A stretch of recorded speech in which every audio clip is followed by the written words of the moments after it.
Olá pessoal, tudo bem? Hoje é sexta-feira, 13 de novembro de 2020, sexta-feira 13, hein? E começa agora mais um informativo coronavírus ao vivo aqui pela TV Câmara São José do Rio Preto. Lembrando que você pode e deve participar aqui com a gente, enviando sua sugestão, sua crítica, sua opinião aqui para o nosso WhatsApp. Anote aí o número 99163-7905. Temos também o telefone fixo aqui da TV Câmara para você entrar em contato com a gente, 3214-7766. Estamos ao vivo também pelas redes sociais da Câmara Municipal. Estamos no Facebook e no YouTube. Acesse nossas páginas, curta, compartilhe, que você será notificado sempre que um novo programa estiver no ar. E estamos ao vivo também pelo streaming do nosso site www.riopreto.sp.leg.br. Além de acompanhar nossa programação 24 horas por dia, você fica por dentro de tudo o que acontece aqui no Legislativo, como os projetos em tramitação, as pautas das sessões ordinárias e tudo mais.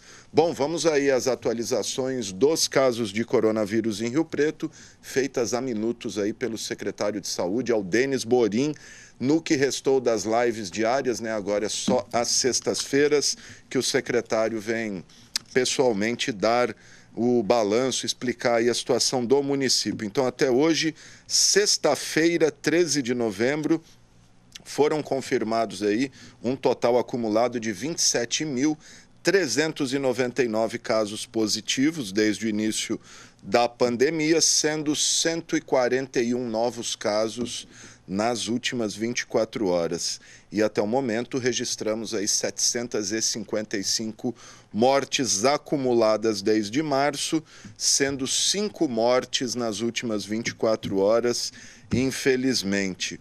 Atualmente temos 190 pessoas moradoras de Rio Preto internadas com síndrome respiratória aguda grave, sendo 81 em UTI. E dessas 190 com síndrome respiratória, 99 são Covid confirmado, e dessas 99 Covid internadas, 59 estão em UTI. O secretário informou ainda que as principais causas das mortes, as principais comorbidades dos pacientes que vão a óbito por Covid em primeiro lugar, cardiopatia, 70%, diabetes, 41% e obesidade, 26%. No total geral, as UTIs de Rio Preto para pacientes de Rio Preto estão com 40,29% de ocupação. Outra informação importante aí passada pelo secretário é que a unidade de saúde do Solo Sagrado não ficará mais aberta 24 horas, ela segue atendendo pacientes Covid, mas fecha às 10 horas da noite. Até então a UPA Santo Antônio do Solo Sagrado, a UBS do Solo Sagrado estava ficando 24 horas, passa a fechar às 10, então quem precisar de atendimento na madrugada, após as 10 horas da noite, deve procurar a unidade do Santo Antônio. O secretário falou ainda sobre a expectativa de segunda-feira, dia 16, o novo anúncio da classificação do Plano São Paulo. O secretário diz que a expectativa é que a região vá para a fase verde, isso se depender de Rio Preto, né? Ele não sabe, porque como é toda uma região, leva em consideração os números de 100 cidades da região, ele diz que se depender dos números de Rio Preto, vamos para o verde, mas não sabemos da região, disse o secretário. E ele falou também da situação das escolas particulares, situação da educação infantil e fundamental. O secretário disse que teve uma reunião do comitê hoje, em virtude aí da queda dos casos. O secretário disse que decidiu tirar as restrições municipais que impediam a volta às aulas. De qualquer maneira, as escolas são obrigadas a seguir o que diz o Plano São Paulo, o que ainda não é possível retornar às aulas, mas vamos aguardar segunda-feira, se a gente for para a fase verde, aí sim, com uma série de restrições, estarão liberadas estará liberada a volta às aulas para as crianças, os pequenos. É isso aí. Em todo o planeta temos 53 milhões de pessoas infectadas, com 1.297.000 mortes. Estados Unidos liderando aí 10.637.000 contaminados, e é também o país com o maior número de mortes, 242.861 vítimas. No Brasil, temos um total de 5.781.000 pessoas infectadas, com 164.281 mortes. 164.281 mortes. Tá? Então, lembrando que há pelo menos uma semana o sistema de atualização de dados do Ministério da Saúde apresenta instabilidade, então esses números podem variar aí. Alguns estados estão conseguindo lançar, então por isso que ontem a gente teve um registro de quase 1.000 mortes nas últimas 24 horas no Brasil, coisa que a gente não via há muito tempo, mas a explicação é porque dados que estavam represados foram lançados de uma só vez, então inflou aí o número do dia. É isso aí, gente. Esses são os dados Covid desta sexta-feira, 13 de novembro. Vamos mudar de assunto, falar um pouquinho do tempo. Chegamos aí ao quarto dia sem chuva, muito calor e sem previsão de chuva significativa para os próximos dias. Vamos conferir as informações aí com o professor Zé Mário de Andrade.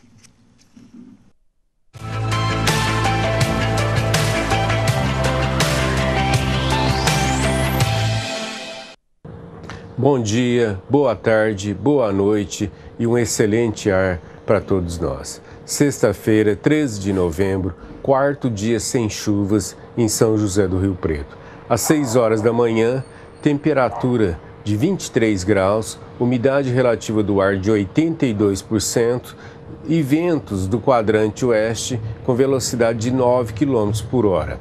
Qualidade do ar boa, sem irritações para o sistema respiratório humano. À tarde, a temperatura máxima poderá atingir 32 graus e a umidade relativa do ar poderá ficar em níveis inferiores a 60%, conforme orienta a Organização Mundial da Saúde. Não há expectativas de chuvas para os próximos dias aqui em São José do Rio Preto. A tendência é que ocorram pancadas isoladas nesse final de semana, mas com chuvas muito baixas, com a intensidade muito baixa, em torno de apenas 1 milímetro, isto é, 1 litro de água por metro quadrado. O mês de novembro está sendo extremamente seco na nossa região, choveu apenas 2 milímetros, isto é, 2 litros de água por metro quadrado, quando a média histórica é de aproximadamente 100 milímetros. Isso faz com que ocorra uma preocupação com os níveis dos reservatórios, com a umidade do solo, essencial para a agricultura, para o plantio que ocorre nessa época do ano. Há uma preocupação com relação aos mananciais de abastecimento público, principalmente o Rio Preto, manancial esse que abastece 180 mil pessoas aqui na nossa cidade.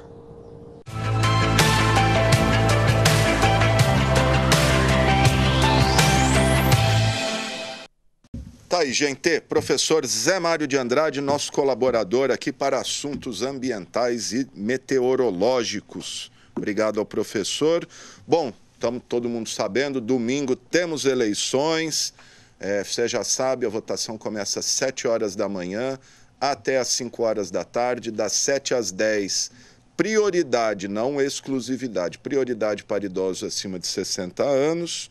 Mas se você for lá votar, não tiver ninguém, não vai ser impedido. Lembrar de levar a máscara é obrigatória, não entra para votar se não tiver máscara e também, de preferência, levar uma caneta para não compartilhar com ninguém na hora de assinar ali o registro de votação. E o próximo prefeito terá alguns ou vários desafios aí pela frente, né?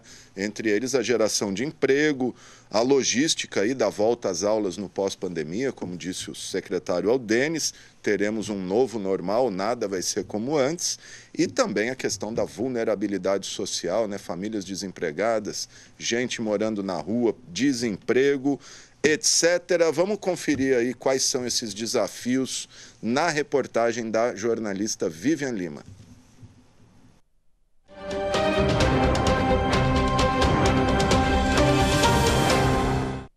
A cidade de São José do Rio Preto é conhecida pela força como polo regional e pelos bons índices de desenvolvimento e qualidade de vida. Mas para o próximo ano, como manter essas potencialidades diante de um cenário afetado pela pandemia? Quais são os desafios que o próximo prefeito irá enfrentar? Qual o perfil da cidade que ele vai assumir? A TV Câmara preparou um material sobre essas questões e você confere agora. Cidade mais populosa do Noroeste Paulista, São José do Rio Preto conta com 464 mil habitantes. O município tem área total de 431 quilômetros quadrados e 41% desse território corresponde à área urbana. No perfil econômico, a cidade se destaca na prestação de serviços, comércio, seguido pelas indústrias de transformação e da construção civil. Na área da saúde, a gestão municipal é responsável por uma rede de aproximadamente 90 estabelecimentos que prestam serviços ao SUS, entre unidades próprias e conveniadas. Na educação, a rede municipal de ensino atende 38 mil alunos, com escolas de educação infantil e ensino fundamental. Além de saúde, educação e economia, quem assumir a gestão da cidade pelos próximos 4 anos terá de planejar e executar ações em muitas outras áreas. A estrutura da Prefeitura de Rio Preto conta com um total de 21 secretarias. As pastas cuidam de questões como trânsito, transportes, assistência social, obras, trabalho, entre outros setores. O orçamento previsto para gerir o município no ano de 2021 é de 2 bilhões de reais. Receita que vem da arrecadação de impostos somada a repasses governamentais. Essa previsão está na LOA, a Lei Orçamentária Anual, um dispositivo que fixa as receitas e as despesas do município. Se ajustar o orçamento às necessidades da cidade já é tarefa árdua, imagina pensar em gestão pública diante dos efeitos da pandemia de coronavírus. A Covid-19 trouxe impactos no sistema de saúde e trouxe também consequências para muitas outras áreas. Desafios que o chefe do Executivo Municipal terá de enfrentar. Será preciso estimular o setor econômico e a geração de postos de trabalho.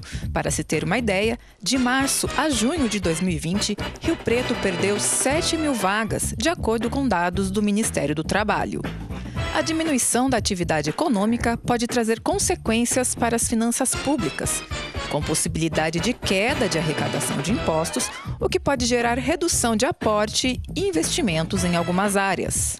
Dificuldade econômica e desemprego também geram demandas para assistência social, com um número maior de famílias em situação de vulnerabilidade e possibilidade de aumento no número de pessoas em situação de rua. Na saúde, será preciso dar prosseguimento às ações de combate ao Covid-19 e lidar com a possível demanda reprimida de pacientes que tiveram de adiar consultas e exames em função da pandemia. Além disso, a dificuldade financeira pode fazer com que muitas pessoas deixem de pagar planos de saúde e passem a depender dos serviços do SUS. Na educação, o desafio será evitar a defasagem escolar e definir o retorno com segurança das aulas presenciais. Esses são alguns dos temas que vão exigir a atenção do próximo prefeito. Como se vê, as tradicionais responsabilidades do gestor municipal ganham contornos adicionais diante dos efeitos da pandemia de Covid-19. Bom, eu fico por aqui, mas você segue acompanhando as informações das eleições 2020 na nossa programação. Até mais!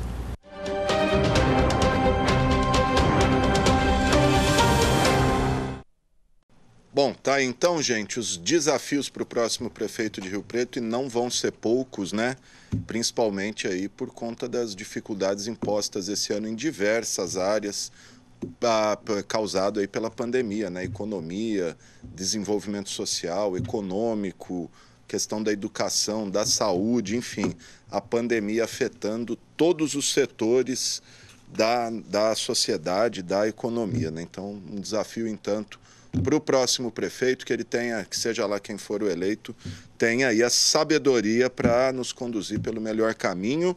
E temos também, aí a gente repercutiu ontem, né? Sempre é bom falar, o jornal De Hoje, em parceria com o Instituto FLS, divulgou, talvez seja a última pesquisa aí antes da eleição, não sei se algum outro veículo vai divulgar até amanhã é a data limite para divulgação de pesquisa, mas, de qualquer maneira, a pesquisa aí divulgada pelo De Hoje ontem coloca o atual prefeito Edinho Araújo com 41,9%, seguido aí pela Coronel Helena do Republicanos, 19,5%, terceiro lugar Marco Rilo, PSOL, 3,6%, Casale em quarto, PSL, 2,4%, Celi Regina do PT, 2,3%, Carlos Arnaldo, PDT, 2%, Paulo Bassan, PRTB, 1,4%, Carlos Alexandre, PCdoB, 0,6%, e o Rogério Vinícius do DC, 0,4%.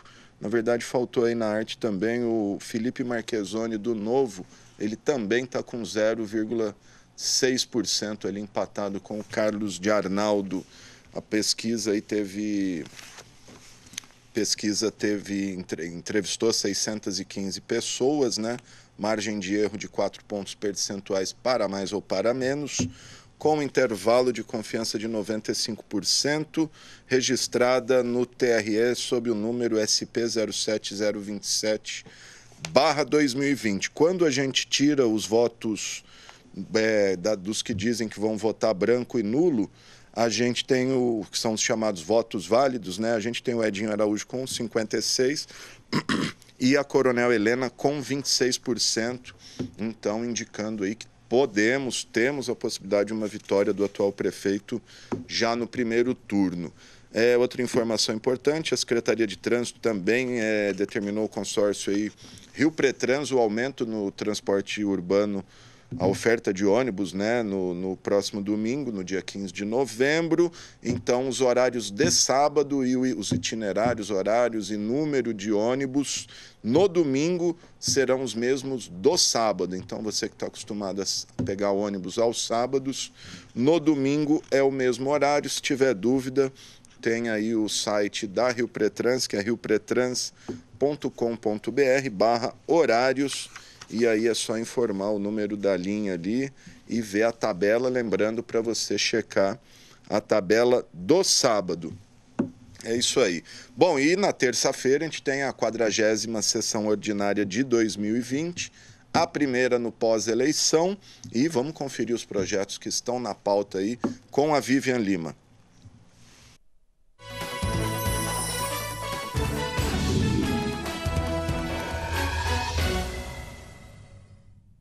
Na terça-feira, dia 17 de novembro, os vereadores de São José do Rio Preto realizam a 40ª sessão ordinária de 2020. A pauta de votações conta com 6 itens. 3 deles são projetos de lei complementar de autoria do Poder Executivo e tratam da inclusão de áreas no perímetro urbano do município. Essas matérias serão analisadas em primeira discussão. Na terça-feira, os vereadores analisam também projeto de lei de autoria do vereador Zé da Academia. A medida assegura que as usuárias do SUS aqui no município possam, em algumas situações, escolher o gênero do profissional médico por quem serão atendidas em consultas e exames. Essa matéria será votada em primeiro turno.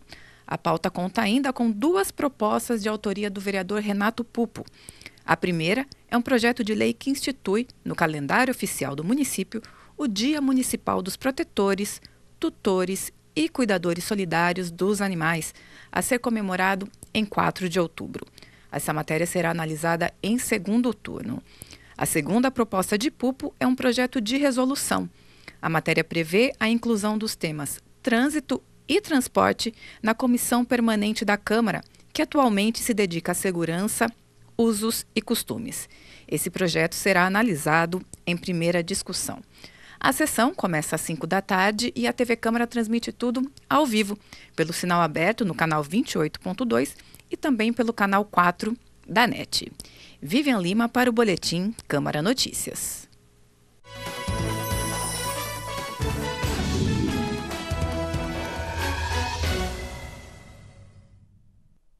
Legal, gente, é isso aí. Bom, vamos voltar a falar de Covid, porque olha só, paralelamente aí às pesquisas para o desenvolvimento de uma vacina eficaz contra a Covid, vários estudos aí tentam descobrir medicamentos também eficazes no tratamento dessa infecção.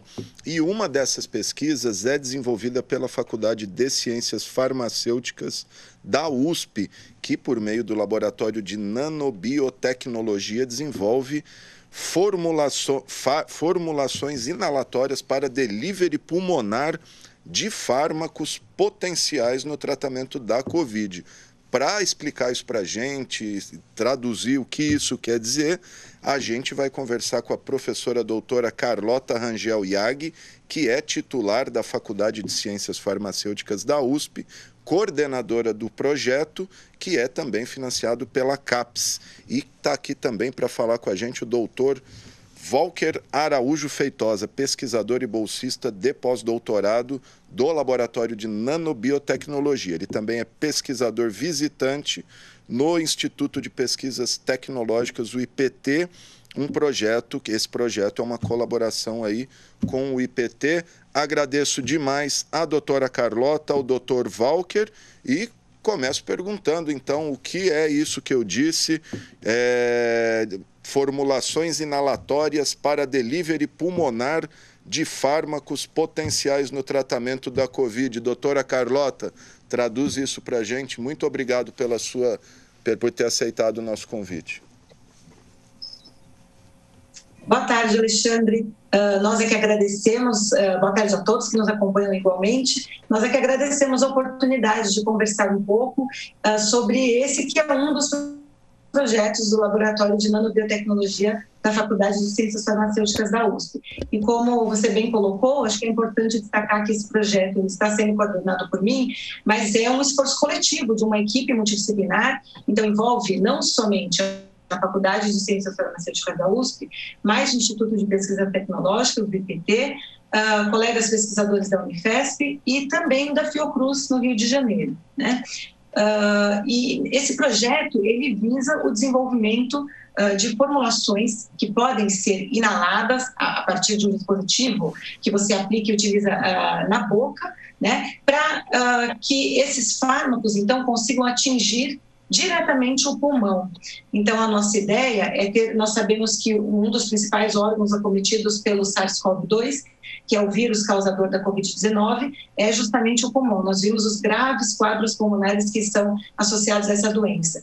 Então, a nossa ideia, ela extrapola um pouquinho a ideia de somente um fármaco. Então, nós estamos aí atentos a todas as pesquisas que estão sendo realizadas com diferentes possíveis fármacos, né? A gente sabe que uma das estratégias para a Covid é o reposicionamento, ou seja, utilizar fármacos que já estão disponíveis na terapia de alguma doença. A gente viu essa tentativa com a cloroquina, que infelizmente não funciona, né?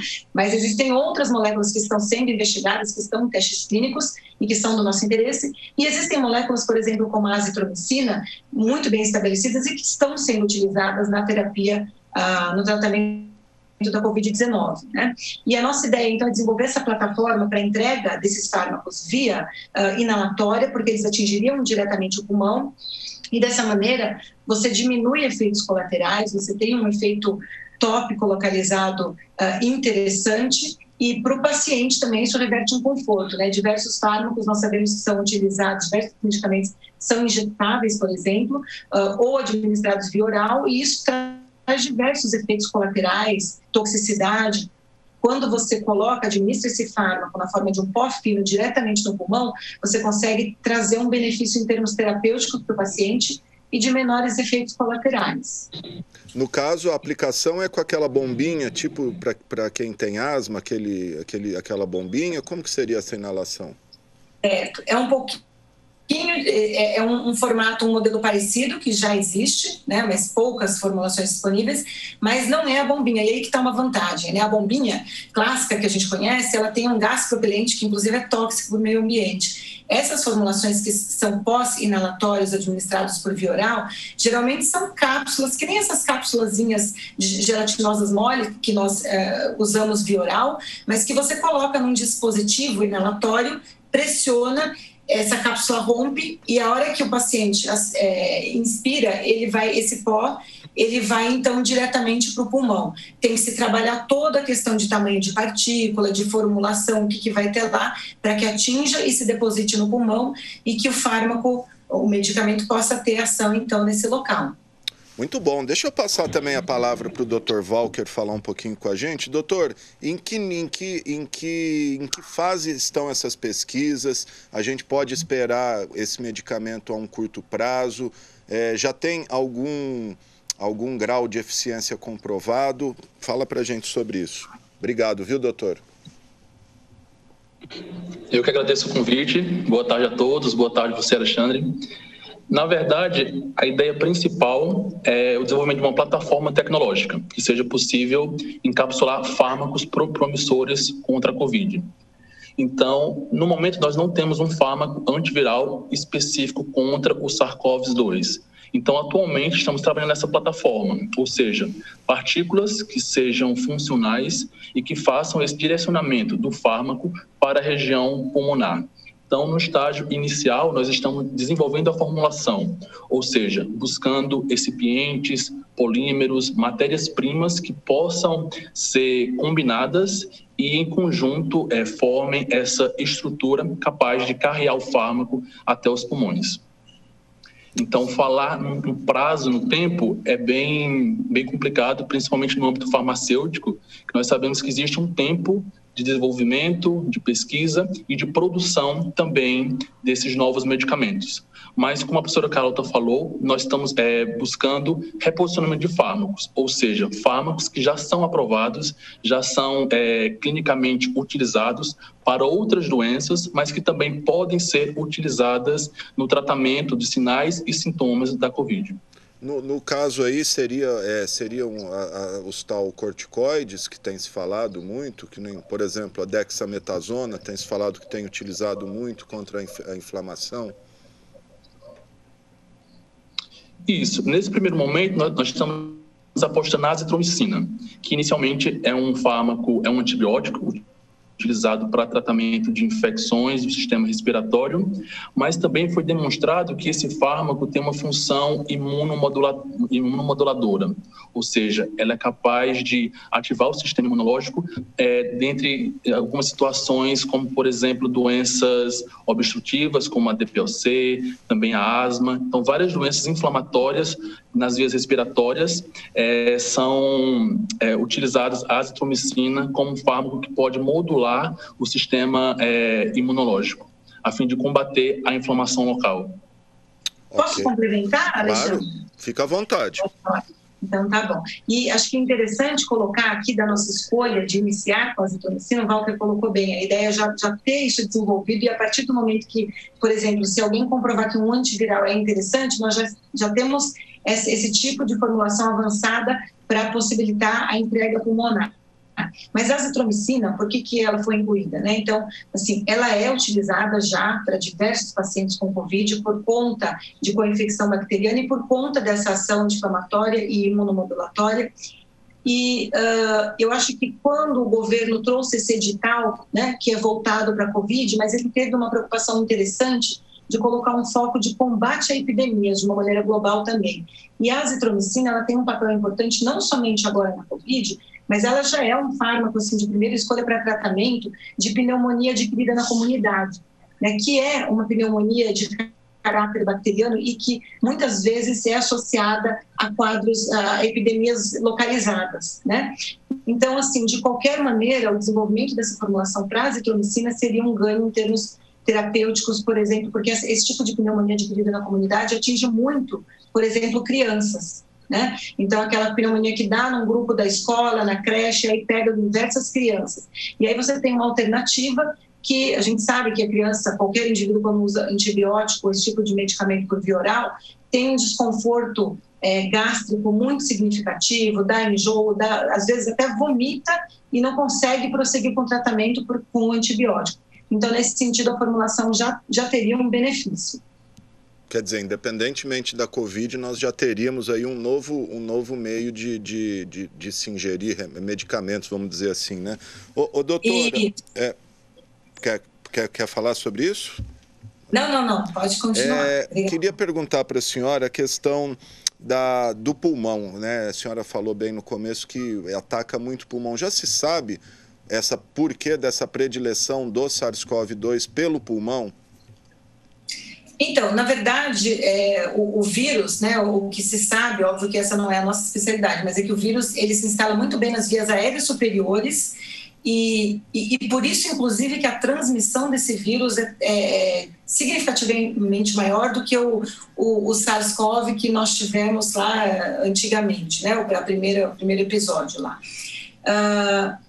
Então, ele transmite muito fácil e eventualmente ele consegue descer e atingir o pulmão. E quando ele atinge, o problema é que ele usa, né, uma proteína, que é a enzima conversora de angiotensina, para entrar nas células, e isso está presente em grande quantidade no nosso pulmão. Então, ele acaba causando uma reação inflamatória muito grande, então, que é um quadro secundário à infecção viral em si. E que em alguns indivíduos, as pessoas têm sistemas imunes diferentes, essa reação é extremamente forte e pode levar, então, aos quadros mais graves e a óbito.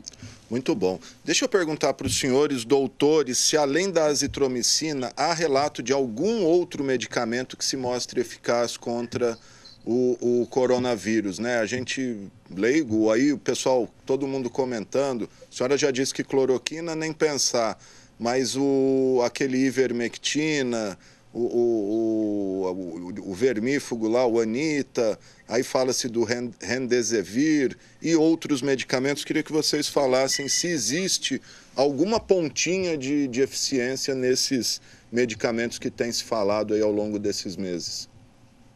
Vou iniciar, depois eu passo então para o Walter complementar. Na verdade, esses ivermectina, esses antiparasitários, né, não se tem nenhuma comprovação de eficácia. É claro que qualquer molécula que tem uma ação quimioterápica, mas aí não para câncer, quando nós falamos quimioterápico, é uma coisa que mata células. In vitro sempre dá alguma ação, que foi o que a cloroquina fez também, né?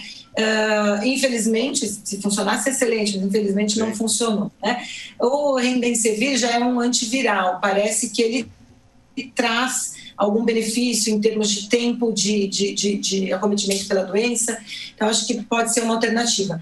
E outra, o que nós temos aí em estudo também, são o uso de anticorpos monoclonais, que é uma coisa que nós vamos abordar mais para frente também no nosso grupo, e tem uma outra molécula que nos interessa bastante, que nós pretendemos investigar, que é o icatibanto. Ele é um fármaco, como eu mencionei que o vírus utiliza a ECA para entrar nas células, né?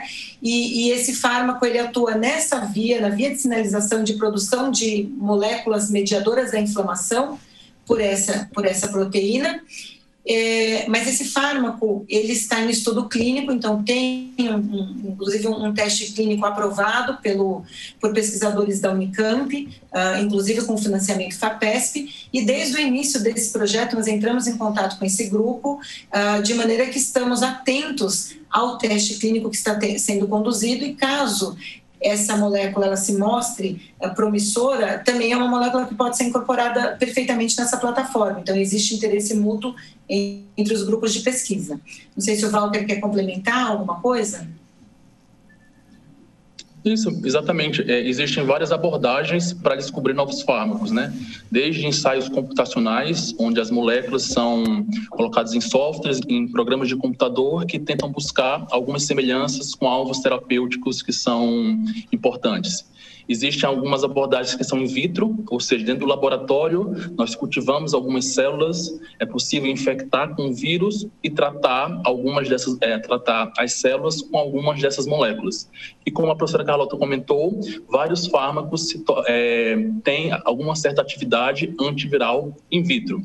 Entretanto, quando chega nos testes clínicos, ou seja, nos pacientes, algumas dessas moléculas não apresentam o efeito esperado. Então, nesse sentido, existe um afunilamento. Começamos com várias moléculas que são testadas e, no final, esse número vai reduzindo, muitas vezes apenas para 1 ou 2 fármacos que são efetivamente aprovados. E na Covid também é interessante porque nós podemos tratar tanto o vírus em si, então, como a professora colocou, tem os antivirais que combatem o vírus, combatem a replicação viral, mas também é possível tratar os sinais e sintomas decorrentes da infecção. Então, nesse sentido, várias moléculas anti-inflamatórias, por exemplo, são utilizadas e também algumas moléculas que agem no sistema de coagulação, porque tem se mostrado que a COVID é uma doença também associada com distúrbios da coagulação. Então, existem vários pesquisadores que dedicam ao estudo de moléculas que agem como anticoagulantes, como, por exemplo, a heparina. Então, nesse sentido, nós temos um cenário enorme de possibilidades de fármacos que podem ser utilizados e, nesse sentido, a nossa plataforma, a nossa formulação, ela é bem versátil para poder acomodar não só mas até mais de um fármaco em combinação que seja potencialmente aprovado para o tratamento.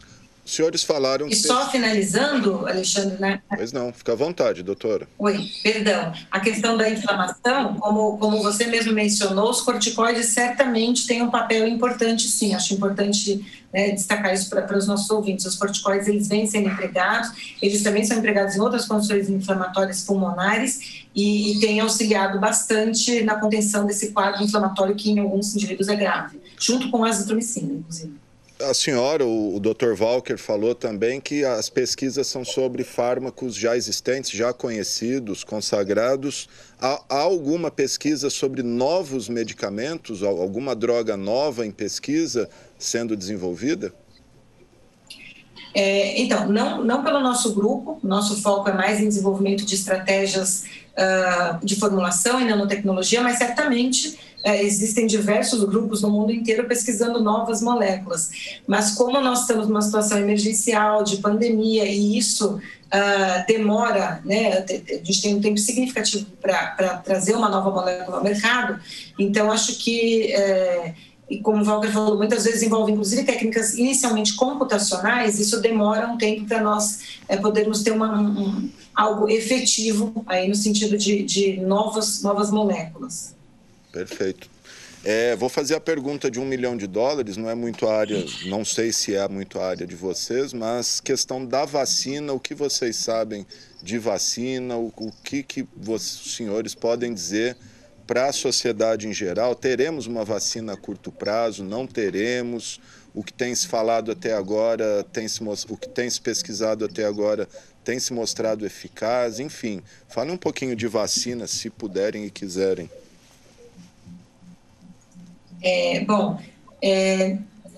Eu acho que nós teremos uma vacina, eu pelo menos tenho fé e confiança de que teremos uma vacina. Precisamos de paciência, precisamos acreditar, né, na ciência, nos nossos cientistas, e precisamos de um esforço conjunto. Eu acho que, nesse caso, a vacina, as opções de vacina, não só uma, mas várias, estão avançando numa velocidade significativa, o que demonstra o esforço mundial, né, em prol da ciência. Acho que tivemos avanços importantes, tanto da vacina de Oxford quanto da vacina Sinovac, da chinesa, com o que diz respeito à segurança. É claro que existe uma preocupação com o tempo de proteção e o grau de proteção dessas vacinas, mas eu acho que no ponto que nós estamos, né, de pandemia e de restrições, há que se fazer também uma avaliação de se não é cabível o uso de uma vacina, mesmo que ela não seja a melhor num determinado momento. Então, é claro que isso deve evoluir, né? E da mesma maneira, nós já observamos uma realidade parecida com a vacina da gripe. Então, nós sabemos que a vacina da gripe, ela não protege contra todas as cepas que nós temos de vírus da gripe. Ela protege, acho que contra 30 diferentes tipos de vírus da gripe, e ela tem que ser renovada anualmente porque o vírus vai mutando. Isso é uma coisa natural. Creio eu que nós vamos ter que nos acostumar a esse novo vírus e viveremos essa realidade de maneira semelhante, ou seja, o vírus vai mutar e nós precisaremos anualmente de vacina contra a Covid. Mas, de qualquer maneira, mesmo com limitações, nós sabemos o ganho que nós temos com a vacinação, por exemplo, da gripe, em termos de diminuição de número de mortes anuais, diminuição de gastos para o nosso sistema de saúde. Então, acho que nós temos sim que estar atentos e que em algum momento no ano que vem, se tudo correr bem, essa vacina ela sai. Ok. O senhor quer falar, Dr. Walker, sobre vacina? Quer deixar alguma mensagem? Como a professora Carlota falou, existe o tempo do desenvolvimento, tanto de medicamento como das vacinas. Então, são geralmente vários anos para desenvolver a formulação e também para fazer os testes clínicos. E no caso do Covid, nós estamos vivendo um recorde, porque em menos de um ano nós já temos 3 formulações que estão em estágio clínico avançado.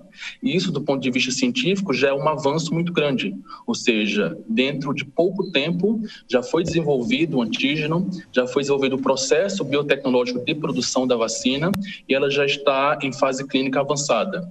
Então, do ponto de vista científico, isso é um grande ganho para a sociedade. E também a expectativa é que tenha sim, mais de uma vacina disponível e aí sim podemos fazer testes e comparar qual delas é realmente mais eficaz ou não. Perfeito.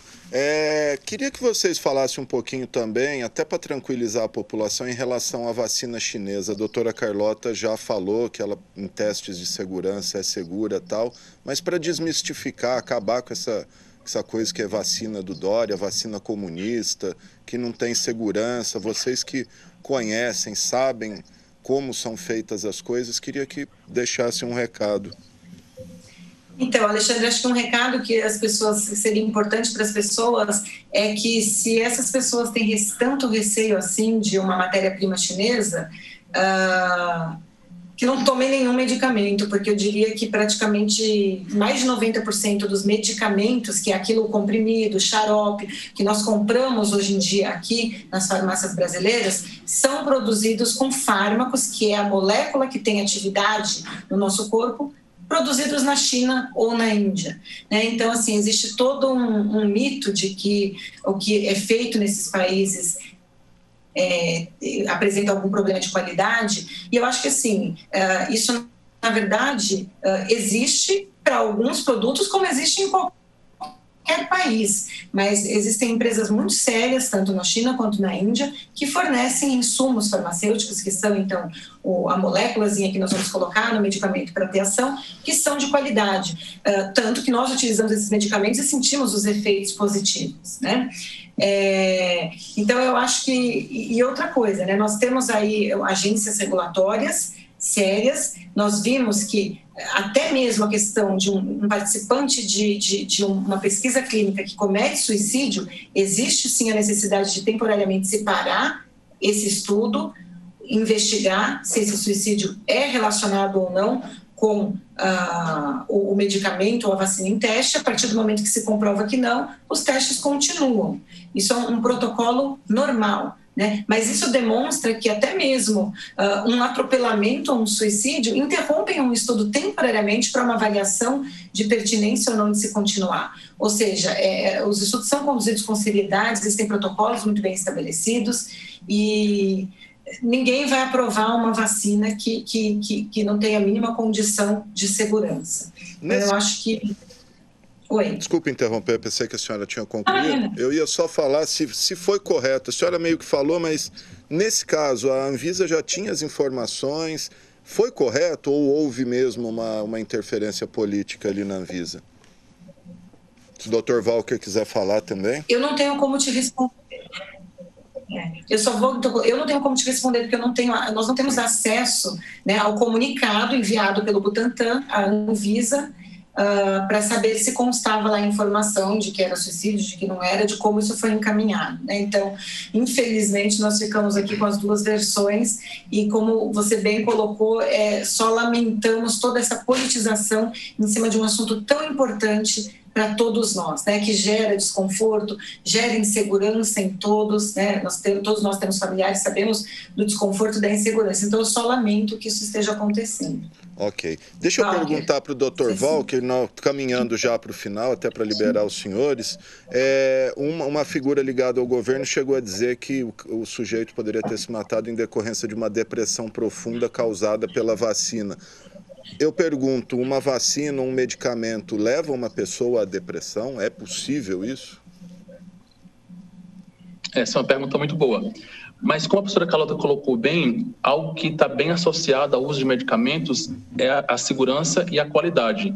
Então, para isso, o controle de qualidade, que é um ramo muito especializado da indústria farmacêutica, testa muito bem tanto as matérias-primas como o produto acabado. Mas também nós sabemos que existem uma infinidade de reações adversas que podem ser originadas com o uso dos medicamentos, inclusive das vacinas. Então, se a gente lê a bula dos medicamentos, nós vemos um range muito grande de reações adversas que podem ser relatadas a partir do uso tanto do medicamento como da vacina. Só que existem muitas reações que são muito pontuais e muito específicas de cada indivíduo. Então, essas reações se tornam mais importantes quando elas são relatadas por muitos usuários. Aí sim pode haver uma associação, uma relação causal do fármaco com aquele, ou da vacina com aquela reação adversa. Mas também existem muitos acontecimentos que são pontuais. Então, tem que haver uma avaliação para ver se existe mesmo alguma relação direta daquele efeito apresentado, daquela reação, com o uso do medicamento. Mas nesse caso específico, tem-se um intervalo de tempo considerável entre a utilização da vacina e o efeito causado. Então, nesse ponto, existe algum ponto que pode se desconsiderar se foi realmente diretamente associada por uma questão de tempo. Existe um lapso de tempo entre a utilização e o efeito que foi observado. Tá certo. Somente desculpa, Alexandre, fica à vontade. Oi. Pelo mecanismo de ação de uma vacina, é bastante improvável que ela leve a um quadro de depressão como efeito colateral, mas nós não podemos afirmar, obviamente, que isso não aconteceria em hipótese alguma. No entanto, eu faço aqui a ressalva também de que o estabelecimento de um quadro depressivo no indivíduo não é um processo que acontece também do dia para a noite. Em geral, isso leva um certo tempo, inclusive para uma depressão profunda, que em geral é o tipo de depressão que está mais associado com ideações suicidas, esse tipo de comportamento. Então, assim, é bastante improvável, né? E creio eu que o Butantan apresentou que a avaliação do caso em si comprovou que não era o caso. Tá certo, gente. Eu conversei com a professora doutora Carlota Rangel Iag, titular da Faculdade de Ciências Farmacêuticas da USP, coordenadora dessa pesquisa aí que procura formulações inalatórias para delivery pulmonar de fármacos para o tratamento da Covid, e também com o Dr. Walker Araújo Feitosa, pesquisador e bolsista de pós-doutorado no laboratório. O doutor também é pesquisador visitante no IPT, o Instituto de Pesquisas Tecnológicas, nessa pesquisa que conta com o financiamento do CAPES. Doutora, doutor, obrigado. Querem falar mais alguma coisa? Fica à vontade, o tempo é de vocês. Somente agradecer a oportunidade, Alexandre. Obrigada e parabéns pelo trabalho informativo de vocês. Obrigado, doutor. Eu também agradeço. Desculpa. Imagina. Também agradeço a oportunidade e o espaço para trazer um pouco do que a gente faz aqui dentro da academia, do universo da pesquisa, um pouco para a população, então trazer esses novos avanços nessa área. É isso aí, gente, até para a gente desmistificar aí certas coisas que são inacreditáveis de ouvir. Agradeço aos dois cientistas aí, devemos ouvir mais os cientistas e menos as redes sociais, né, gente? Obrigado aos dois, vamos acompanhar assim que tiver uma conclusão aí. A gente está aqui à disposição para divulgar também. Muito obrigado aos dois. Tá aí, gente. Dr. Walker Araújo Feitosa e a doutora Carlota Rangel Iag. Muito obrigado aos dois. Lembrando que essa pesquisa aí está pesquisando maneiras de se combater o Covid e também novos meios de administração de medicamentos que podem depois ajudar e muito em outras enfermidades, como disse a doutora, o caso de pneumonias infantis, por exemplo. Bom, vamos voltar a falar de eleição, gente, porque como eu falei, domingo temos eleições para prefeito e vereador e algumas regras de higiene, de cuidados aí com a Covid, têm que ser adotadas. Vamos conferir quais são essas regras aí na reportagem.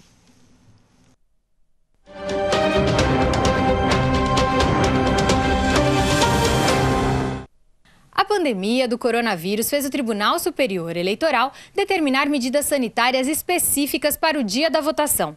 As regras têm como objetivo proteger tanto os mesários quanto os eleitores.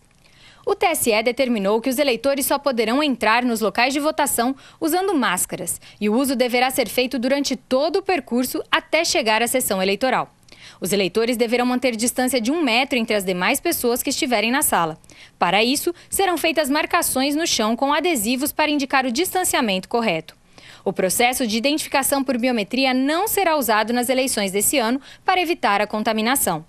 Assim que entrar na sessão eleitoral, o eleitor deverá se posicionar na frente do mesário e erguer o braço mostrando o documento oficial com foto.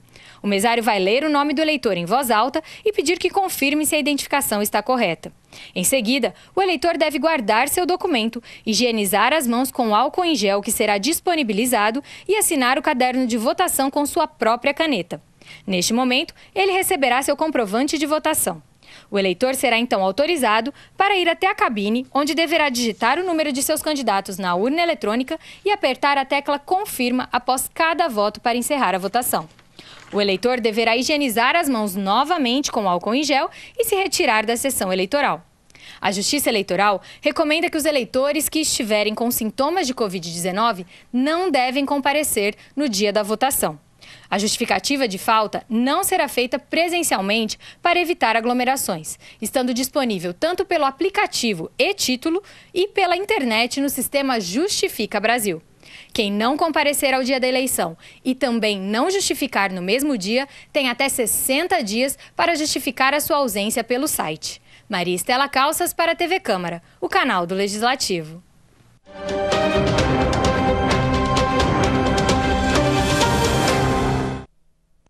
É isso aí, gente. E também, é isso aí. E o horário também vai ser diferenciado. Já falei, vamos falar de novo aqui, porque tem muita gente em dúvida, achando que das 7 da manhã às 10 da manhã é exclusivo para idosos. Não é. As pessoas podem ir votar. A preferência é dos idosos, até por educação, né? E também por uma questão de saúde aí. Grupos de risco Covid têm prioridade. Vamos conferir aí com a Mariana Dyer as informações.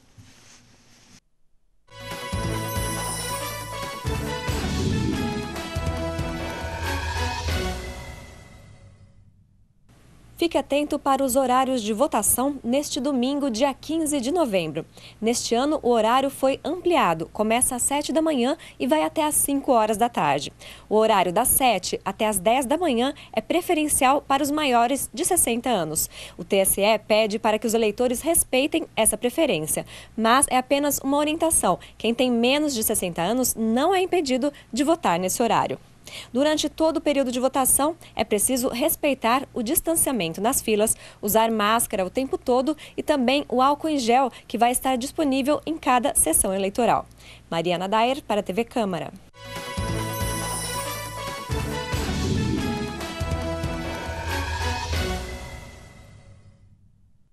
Tá, então, gente, e olha só, falar aqui também de eleição, que se você não decidiu ainda em quem vai votar para prefeito ou vereador, uma boa opção para você pesquisar, conhecer o candidato aí é o site oficial do Tribunal Superior Eleitoral. Tem um hot site ali chamado Divulga Candi. E além do perfil dos candidatos, o site disponibiliza receita e despesas da campanha, quem são os doadores de cada candidato, onde ele gastou o dinheiro, as ações que ele responde na justiça, certidões negativas aí, enfim, de várias esferas da justiça, e também o plano de governo no caso dos prefeituráveis. Vamos conferir, a gente tem as informações aí com a Jaque Casanova. Vamos lá.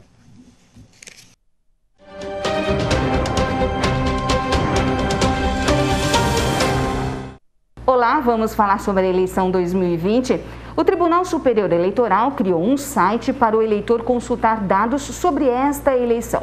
O eleitor pode conhecer os seus candidatos, saber os gastos de campanha, lista de bens, registros criminais, doadores, fornecedores e também o perfil do eleitorado. O site é este aqui, o Divulga Contas. Basta procurar a unidade que você está interessado. No caso de São José do Rio Preto, a gente vai no mapa de Sudeste Estado de São Paulo, e vai clicar aqui.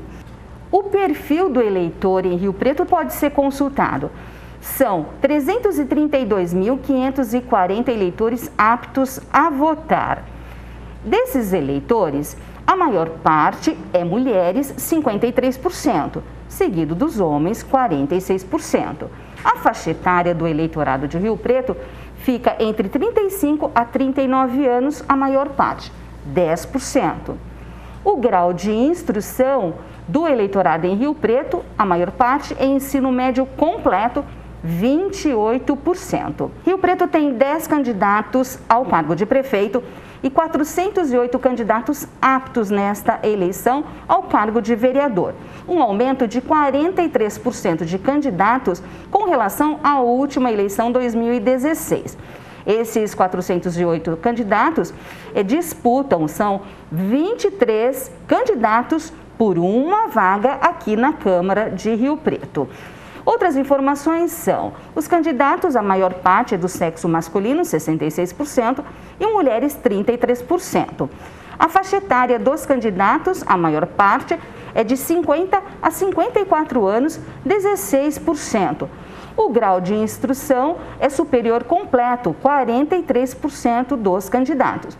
E a ocupação desses candidatos fica entre profissões diversas, a maior parte, 16%, empresário, 9%, comerciante, 6% e outras profissões. Bom, esses são os dados que o eleitor pode consultar no site Divulga Contas do Tribunal Superior Eleitoral para saber o perfil do eleitorado, o perfil dos seus candidatos e assim fazer uma boa votação. Lembrando que, por causa da pandemia do Covid-19, este ano não haverá o sistema de biometria no dia da eleição. Jaqueline Casanova para a TV Câmara, o canal do Legislativo.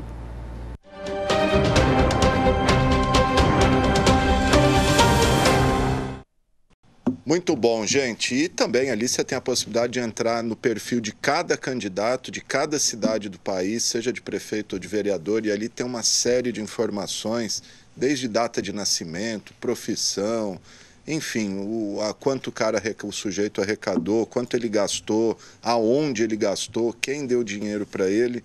Enfim, se você não decidiu aí, é uma boa opção ali, você olha, tal, vê se te agrada o perfil de cada candidato. Se você já tem algum em mente, entra lá, dá uma pesquisada bacana para a gente ter bons eleitos aí no domingo.